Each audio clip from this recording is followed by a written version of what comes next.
Hey everyone, it's Jack with Generation Jak, the Cryton Chronicles, back again with another episode of What's in the Box. Today we have Artifacts Inc., a game designed by Ryan Lockett and published by, Red Raven Games. It's a game basically where you're competing to run the best artifact hunting company in the late 1920s. So you'll be hunting for artifacts and selling to museums and private collectors and diving for stuff. It's pretty interesting theme. I don't know if I know one any similar to that, so that in itself is pretty sweet. Let's take a look here what we have inside. We've got our player cubes. It's a 4-player game. We've got red, brown, green, and blue. Nothing exactly special about the cubes. They're just standard issues. So, but these cubes are what you'll be using for keeping track of your company's reputation and also how many and of what kind of artifacts you've collected over time. And like I said, throughout the game you'll be selling those and trying to make some money, which we have here. We've got our little money tokens. They come in denominations of 1, 5, and 3. There's some 3s there in the bag. Yeah, so it's a nice thick stock. So these are nice. And with this money, you'll be buying cards. So let's take a look at some cards here. Oh, first I want to show you. This is the dice you'll be playing with. You just pass them around per turn. They're just plain brown dice, but they represent your adventures, and it's kind of got a worker placement element where you'll be assigning your workers after you roll them onto cards to try and either buy or sell and explore throughout the game.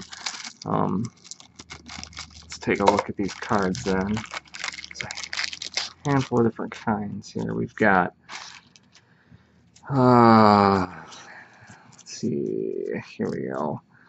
Here we've got, these are the public cards. So here you'll have like the different museums that you'll be attempting to sell to these museums. You can get money, and you can also eventually hopefully win the museum, and you get some reputation points represented by the little shield icon up there. The amount of money that you get for selling to them and fulfilling orders varies. And this is kind of the worker placement I was talking about, like to sell to here.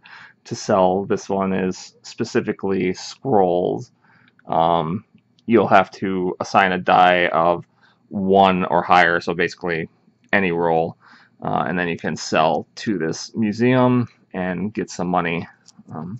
So yeah, these are the public cards, and you've got like a private collector card where you can sell any artifacts for some quick cash. And you got your guide work, which you can also, if you don't have any artifacts, you can still at least get some cash.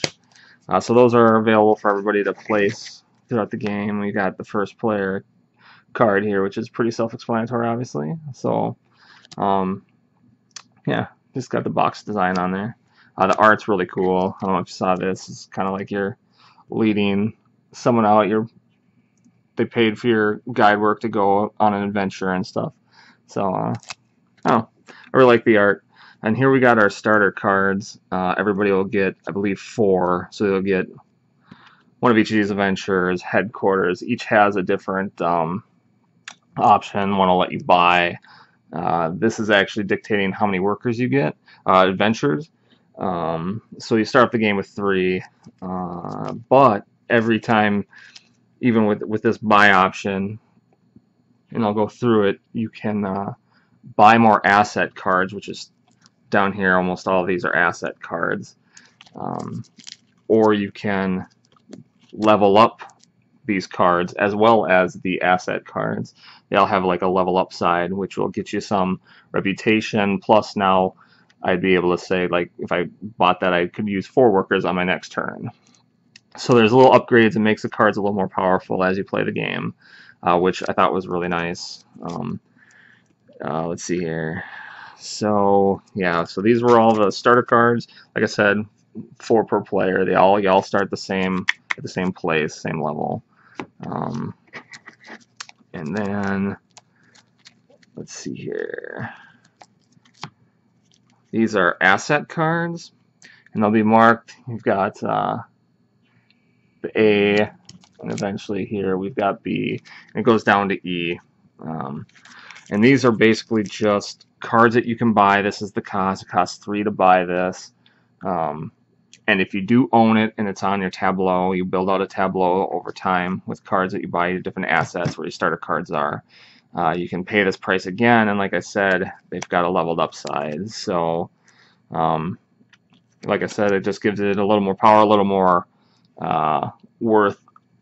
Instead of 1, it's worth 3 reputation. And yeah, so these are just a bunch of different cards that you can buy. Diving +1, I can go over that just briefly, but it costs 2 to buy, and it'll give your diving rating a +1. And let's see here. Mountain Expedition will allow you to finally mine or to collect gems, which you can sell to one of the museums. So you'll eventually want to buy some of these. You can. This one allows you, the jungle allows you to get the statue. So over time, you'll buy different asset cards, grow your company, increase the power and level of what kind of artifacts and how many you can find when you send out your adventurers. And then here we have, these are the dive cards. And so basically these just represent different cards that you can, you place a worker on your, I'll show you the board here. This is the reputation track. First one to hit 20 triggers the end game. Dive here, you just assign a worker here, or adventurers, and you can put multiple there, and as long as the total equals this or more, you can collect that card. And they exponentially raise just by 1 every time somebody gets a card. There's different treasure types. There's pottery, I think sunken ruins, and doubloons. So, and each one's worth a reputation point. So it's just an option as you play the game. You'll have the cards that'll go there, and oh, I split those up. All right. So these will just go there. You assign your guys here, and you can dive. And these are the D's and E's, and these are the ones that I kind of thought were a little OP, possibly. It's just another way for you to buy another adventurer. I don't know. I've tried looking stuff up. I've seen some debate about it. I want to play the game a few more times before I make any kind of final judgments and I do my review and such. But preliminary wise, it feels like it might be OP if you happen to collect more adventurers straight away before other players. You just get more dice to use, which I just would imagine just logically someone with 6 dice would do better than someone with 3. So, but yeah, I'll go through that when I do a playthrough and do a review once I want to give it, like I said, a few more playthroughs here just myself. So yeah, here's the board. It's really simple, really just a thin little board. Got my sleeves there, and then you got the instruction booklet. So this is the layout. You've got your asset cards, your track, some more assets, your public cards up here, and so yeah, it did fairly well. It was just like normal, straight through, telling you everything that you needed to know. I don't think there was anything kind of weird and misplaced out of order, but yeah, so instruction booklet, and that pretty much is everything. As you can see, this board is just a thin little board, so nothing too big about that. But yeah, got the player board. You've got all your money here that you'll get from selling, and your asset cards, your public cards, your museums you're going to try and pay for, and then you got the dive cards, and that pretty much wraps that up. This was Artifacts Inc. And I'll try to get some more plays in, get some a review up, possibly a playthrough, and yeah, that's it. Thanks for watching. If you enjoyed the video, feel free to like and subscribe, and keep an eye out for my other videos. And until then, have a good one. Take care.